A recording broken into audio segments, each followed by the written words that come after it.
ओम शांति। आज है 4 नवंबर 2025 की प्रातः मुरली में बाप दादा की महावाक्य। सबका हिसाब किताब चुकतू कराए वापिस घर ले जाएंगे। बाप आए ही हैं तुम्हारी सर्विस पर। मुख्य बात है पहले सबको बाप का परिचय दो। कोई बात किसी को समझ में ना आए तो उनको बोलो जब तक अल्फ को नहीं समझा है तब तक और कुछ भी नहीं समझ सकेंगे। तो पहले हर एक बात पर निश्चय करो और लिखो, नहीं तो माया भुला देगी। अब सुनते हैं महावाक्यों को विस्तार से। बाबा ने कहा, मीठे बच्चे, अभी तुम सत्य बाप द्वारा सत्य देवता बन रहे हो, इसीलिए सतयुग में सत्संग करने की जरूरत नहीं। प्रश्न, सतयुग में देवताओं से कोई भी विकर्म नहीं होता, क्यों? उत्तर, क्योंकि उन्हें सत्य बाप का वरदान मिला हुआ है। विकर्म तब होता है जब रावण का श्राप मिलने लगता है। सतयुग त्रेता में है ही सद्गति, उस समय दुर्गति का नाम नहीं, विकार ही नहीं जो विकर्म हो। द्वापर कलयुग में सबकी दुर्गति हो जाती है, इसीलिए विकर्म होते रहते हैं। यह भी समझने की बात है। ओम शांति। मीठे मीठे रूहानी बच्चों प्रति बाप बैठ समझाते हैं। यह सुप्रीम बाप है, सुप्रीम टीचर भी है, सुप्रीम सद्गुरु भी है। बाप की ऐसी महिमा बताने से ऑटोमेटिकली सिद्ध हो जाता है कि श्री कृष्ण किसी का बाप हो नहीं सकता। वह तो छोटा बच्चा सतयुग का प्रिंस है, वह टीचर भी नहीं हो सकता। खुद ही बैठकर टीचर से पढ़ते हैं। गुरु तो वहाँ होता नहीं, क्योंकि वहाँ सब सद्गति में है। आधा कल्प है सद्गति, आधा कल्प है दुर्गति, तो वहाँ है सद्गति। इसीलिए ज्ञान की वहाँ दरकार नहीं रहती, नाम भी नहीं है, क्योंकि ज्ञान से 21 जन्मों के लिए सद्गति मिलती है। फिर द्वापर से कलयुग अंत तक है दुर्गति, तो श्री कृष्ण फिर द्वापर में कैसे आ सकता? यह भी किसी को ध्यान में नहीं आता है। एक एक बात में बहुत ही गुह्य राज भरा हुआ है, जो समझाना बहुत ज़रूरी है। यह सुप्रीम बाप सुप्रीम टीचर है। अंग्रेज़ों में सुप्रीम ही कहा जाता है। अंग्रेजी अक्षर कुछ अच्छे होते हैं, जैसे ड्रामा का अक्षर है। ड्रामा को नाटक नहीं कहेंगे, नाटक में तो अदली बदली होती है। यह सृष्टि का चक्र फिरता है, ऐसे कहते भी हैं, परंतु कैसे फिरता है, हूबहू फिरता है या चेंज होती है, यह किसी को भी पता नहीं है। कहते भी हैं बनी बनाई बन रही, जरूर कोई खेल है जो फिर से चक्र खाता रहता है। इस चक्र में मनुष्यों को ही चक्र लगाना पड़ता है। अच्छा, इस चक्र की आयु क्या है, कैसे रिपीट होता है, कि इसको फिरने में कितना समय लगता है, यह कोई नहीं जानते। इस्लामी, बौद्ध आदि यह सब हैं घराने जिनका ड्रामा में पार्ट है। तुम ब्राह्मणों की डिनाइस्टी नहीं है, यह है ब्राह्मण कुल। सर्वोत्तम ब्राह्मण कुल कहा जाता है, देवी देवताओं का भी कुल है। यह तो समझाना बहुत सहज है। सूक्ष्म वतन में फरिश्ते रहते हैं, वहाँ हड्डी मांस होता नहीं। देवताओं को तो हड्डी मांस है ना। ब्रह्मा सो विष्णु, विष्णु सो ब्रह्मा। विष्णु की नाभि कमल से ब्रह्मा क्यों दिखाया है? सूक्ष्म वतन में तो यह बातें होती नहीं ना, जवाहरात आदि हो सकते, इसीलिए ब्रह्मा को सफ़ेद पोषधारी ब्राह्मण दिखाया है। ब्रह्मा साधारण मनुष्य बहुत जन्मों के अंत में गरीब हुआ ना। ब्रह्मा इस समय है ही खादी के कपड़े, वह बेचारे समझते नहीं सूक्ष्म शरीर क्या होता है। तुमको बाप समझाते हैं, वहाँ है ही फरिश्ते जिनको हड्डी मांस नहीं होता है। सूक्ष्म वतन में तो यह श्रृंगार आदि होना नहीं है, परंतु चित्रों में दिखाया है। तो बाबा उसका ही साक्षात्कार कराएं। फिर अर्थ समझाते हैं। अब हनुमान कोई मनुष्य नहीं होता। भक्ति मार्ग में अनेक चित्र बनाए हुए हैं। ऐसा विश्वास बैठ गया है उनको, ऐसा कुछ बोलो तो पिघल पड़ते हैं। देवियों आदि की कितनी पूजा करते हैं, फिर डुबा देते हैं। यह सब है भक्ति मार्ग। भक्ति मार्ग में ऐसा ही होता है। खुद गले न दुख के फंसते, अर्थात काम विकार में फंसते जाते हैं। अभी तुम सत्य बाप द्वारा सत्य देवता बन रहे हो, फिर वहाँ सत्संग होते नहीं। सत्संग यहाँ भक्ति मार्ग में करते रहते हैं। समझते हैं सब ईश्वर के रूप हैं, कुछ भी नहीं समझते। बाप बैठ समझाते हैं।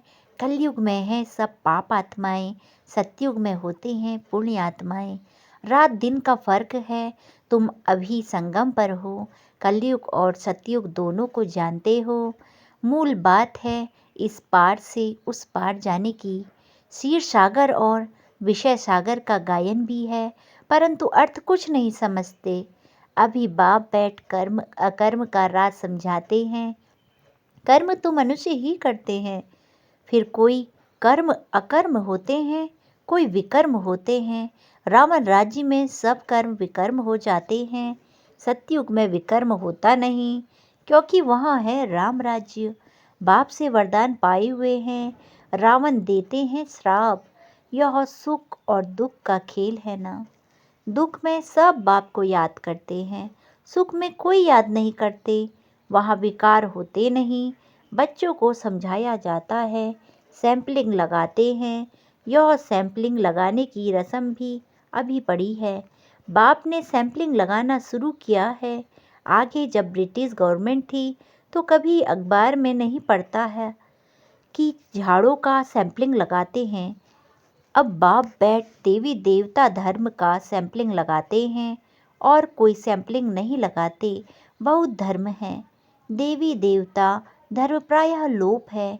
धर्म भ्रष्ट, कर्म भ्रष्ट होने के कारण नाम ही उल्टा सुल्टा रख दिया गया है। जो देवताओं के धर्म हैं उन्हों को फिर उसी देवी देवता धर्म में आना है। हर एक को अपने धर्म में ही जाना है। क्रिश्चियन धर्म का निकलकर फिर देवी देवता धर्म में आ नहीं सकेंगे। मुक्ति तो हो ना सके। हाँ, कोई देवी देवता धर्म का कन्वर्ट होता क्रिश्चियन धर्म में चला गया होगा तो वह फिर लौटकर अपने देवी देवता धर्म में आ जाएगा। उनको यह ज्ञान और योग बहुत अच्छा लगेगा। इससे सिद्ध होता है कि यह अपने धर्म का है। उसमें बड़ी विशाल बुद्धि चाहिए, समझने और समझाने की। धारणा करनी है, किताब पढ़कर नहीं सुनानी है। जैसे कोई गीता सुनाते हैं, मनुष्य बैठकर सुनाते हैं।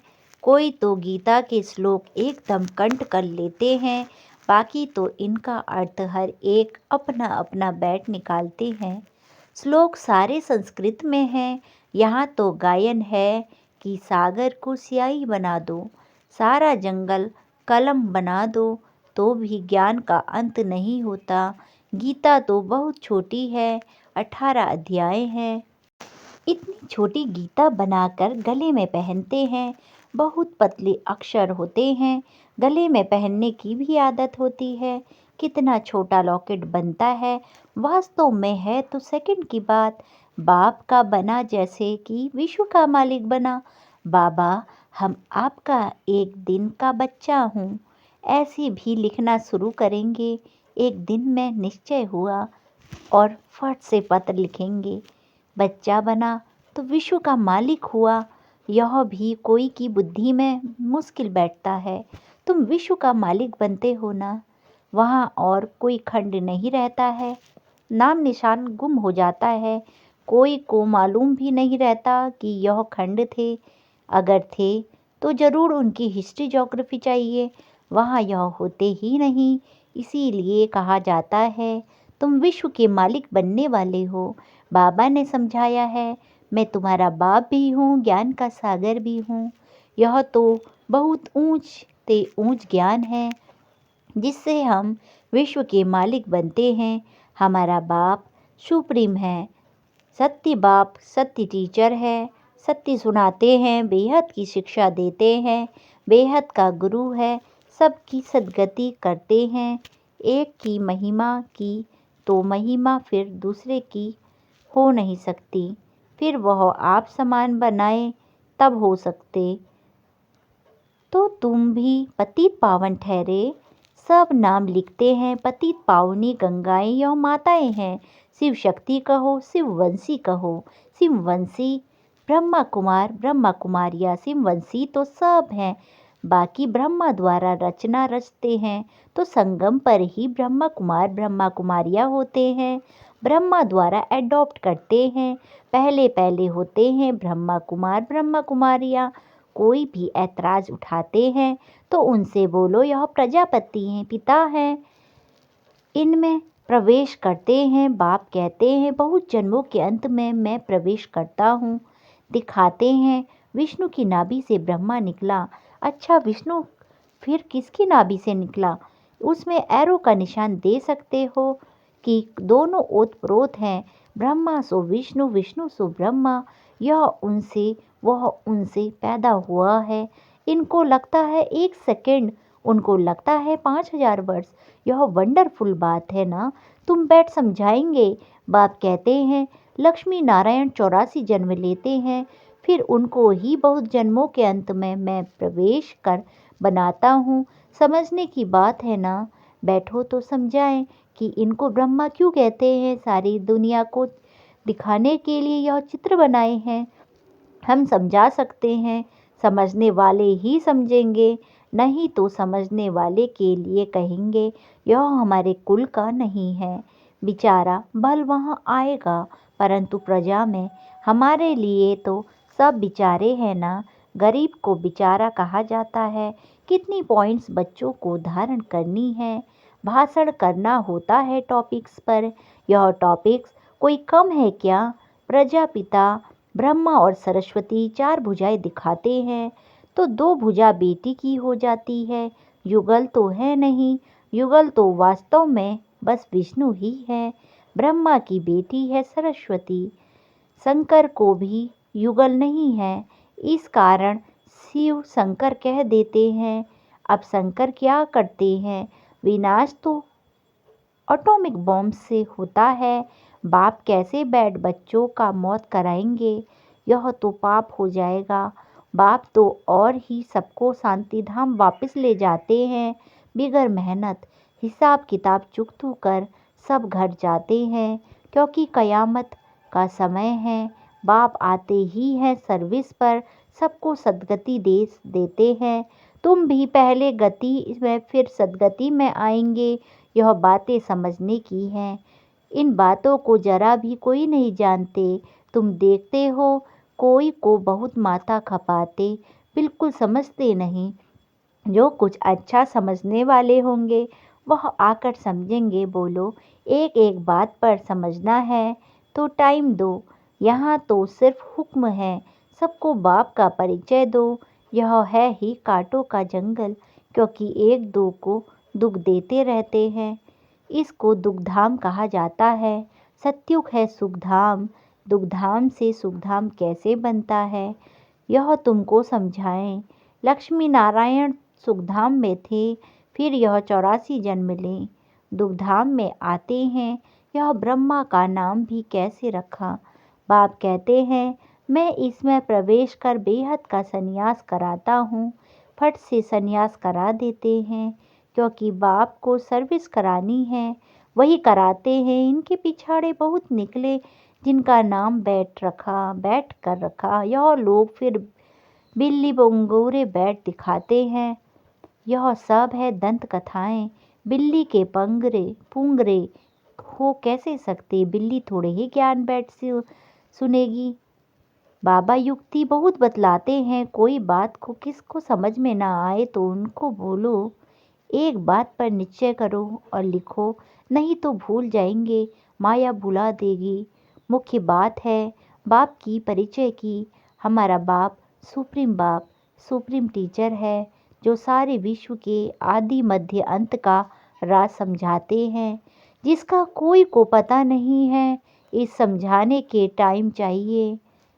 जब तक बाप को नहीं समझा है तब तक प्रश्न उठते ही जाएंगे।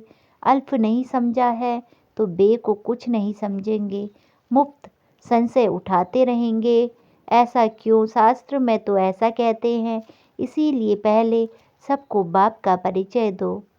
अच्छा, मीठे मीठे सिखिलते बच्चों प्रति माता पिता बाप दादा का याद प्यार और गुड मॉर्निंग। रूहानी बाप की रूहानी बच्चों को नमस्ते। नमस्ते बाबा नमस्ते। सदा रहो हंसते, सदा रहो हंसाते। वाह बाबा वाह, वाह ड्रामा वाह, वाह मेरा श्रेष्ठ भाग्य वाह। हम धन्य धन्य हो गए, हम प्रभु को पा गए। धारणा के लिए मुख्य सार। पहला, कर्म अकर्म और विकर्म की गुह्य गति को बुद्धि में रख सबको एक विकर्म नहीं करने हैं। ज्ञान और योग की धारणा करके दूसरों को सुनाना है। दूसरा, सत्य बाप की सत्य नॉलेज देकर मनुष्य को देवता बनाने की सेवा करनी है। विकारों के दलदल से सबको निकालना है। वरदान, अलौकिक नशे की अनुभूति द्वारा निश्चय का प्रमाण देने वाले सदा विजय भव, सदा विजय भव।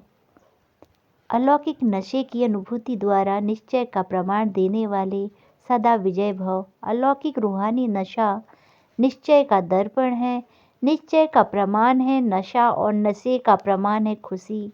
जो सदा खुशी और नशे में रहते हैं उनके सामने माया की कोई भी चाल चल नहीं सकती। बेफिक्र बादशाह की बादशाही के अंदर माया आ नहीं सकती। अलौकिक नशा सहज ही पुराने संसार व पुराने संस्कार भुला देता है। इसीलिए सदा आत्मिक स्वरूप के नशे में, अलौकिक जीवन के नशे में, फरिश्तेपन के नशे में या भविष्य के नशे में रहो तो विजय बन जाएंगे। स्लोगन, मधुरता का गुण ही ब्राह्मण जीवन की महानता है। इसीलिए मधुर बनो और मधुर बनाओ। अव्यक्त इशारे।